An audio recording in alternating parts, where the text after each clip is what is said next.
នាងចង់ធ្វើអីឆាប់ដល់លេងខ្ញុំណាបាត់មកហ្នឹងធ្វើចរិតឲ្យសំភេរតិចមើលគ្មានណាចាប់មនុស្សមកបំរើទៅវិញអញ្ចឹងនាងចាប់ខ្ញុំមកធ្វើអីខ្ញុំបានធ្វើស្អីនាងទៅណែតិចមកដៃបែកមាត់លើហ្នឹងប្រាប់អីតាថាគ្មានណាចាប់មនុស្សមកបំរើទេគឺខ្ញុំចាប់ឯងមកជំរិតហ្នឹងហើយក្រែងនាងដឹងអីតាថាខ្ញុំកំពុងតែរត់កិច្ចពីប៉ូលីសចឹងហើយខ្ញុំត្រូវការលុយដើម្បីទៅសុខក្រៅទៅរួចខ្លួនបាន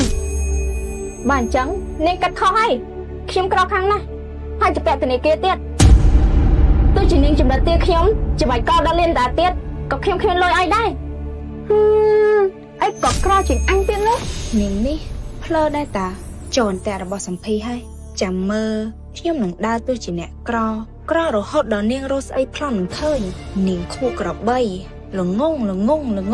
មិនចង់ចាត់ចម្រិតទៀតអត់ដល់លេងខ្ញុំតាខ្ញុំគ្មានស្អីក្រៅពីបំណុលទេខ្ញុំនៅចាប់ចម្រិតធម្មតា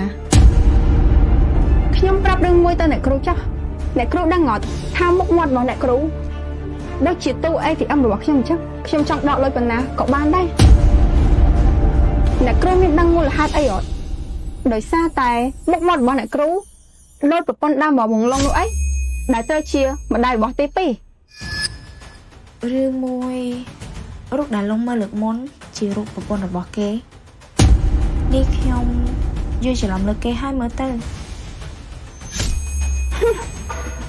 ខ្ញុំបានពិនិត្យមើលហើយពីក្បាលដល់ចុងជើងរបស់នាងពិតជាដូចប្រព័ន្ធដើមរបស់បងឡុងមែនដូចមុខអ្នកស្រីកូរ៉េយ៉ានោះអីខុសតែម្យ៉ាងគឺក្រ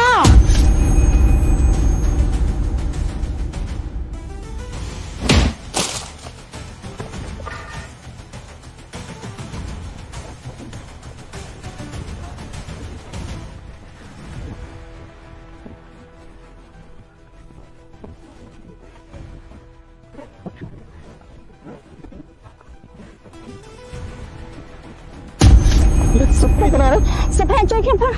មានគេតាមធ្វើបាបខ្ញុំជួយខ្ញុំទៅផ្ទះតិចមកចឹងអត់អីចាំខ្ញុំជូនសុភ័ណ្ឌទៅផ្ទះវិញណា